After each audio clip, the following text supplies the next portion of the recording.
Now on this graph, the slope of the production possibilities curve is constant. The production possibilities frontier is a straight line. Incidentally, you heard me say production possibilities curve there. That's just an alternative name for the production possibilities frontier. Now, so here it's a straight line, meaning that the opportunity cost is constant all the way along here, but that's not particularly realistic. Let's have a look at a more realistic one. In this more realistic production possibilities frontier, we've got two goods being measured, the amount of consumer goods that we can create as an economy and the amount of warfare goods. Let's imagine that if we put all of our resources into creating consumer goods, we could create 10,000 billion or $10 trillion worth of consumer goods. If we put all of our resources into warfare goods, we could create, let's say, $3 trillion worth of warfare goods. But what we've got here is a slope that's not constant. It's changing as we move along the production possibilities frontier. Let's think about why that would be. Well, if we've got all of our resources here creating warfare goods, and we said to ourselves, hey, this isn't a good idea, let's change to producing at least some consumer goods, those resources that we would switch over to making consumer goods would be the ones that were best suited to making consumer goods, that were worst suited to making warfare goods.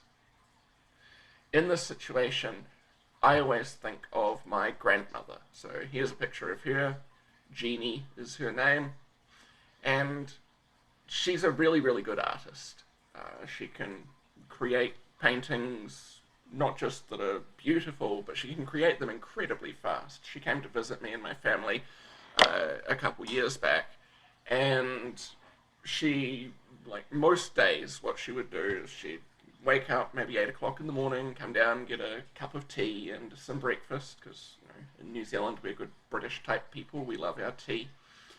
And she'd then wander back up to her room. She'd come out around lunchtime with a watercolor painting that I would have no chance of duplicating in my life. She's that talented. But she's got this thing finished in just a few hours. It always amazed me. So she's one of those resources that we could switch over to producing consumer goods, because she can produce a lot of consumer goods, but not a lot of warfare goods. Honestly, you stick this like 5-foot-tall lady over in the Middle East with an AK-47, and she's not going to be particularly effective at producing warfare. So we would lose very little in the way of warfare production from converting her over to producing consumer goods, but we'd gain a relatively large amount of consumer goods. On the other hand, perhaps you know some people that you just know are destined for the military. They would be a great fit in the military and maybe not a great fit in civilian life. Those people would be the type of resources that our country has, that our society has, that would be down here. As we move them out of warfare goods into consumer goods, we lose relatively much in the way of warfare production and gain relatively little in the way of consumer goods production. In this way, because of the order in which we switch our resources from one output to another, we end up with this bowed out shape to the production possibilities frontier. We have a very low opportunity cost of getting more consumer goods up here as people like my grandmother move over to producing consumer goods.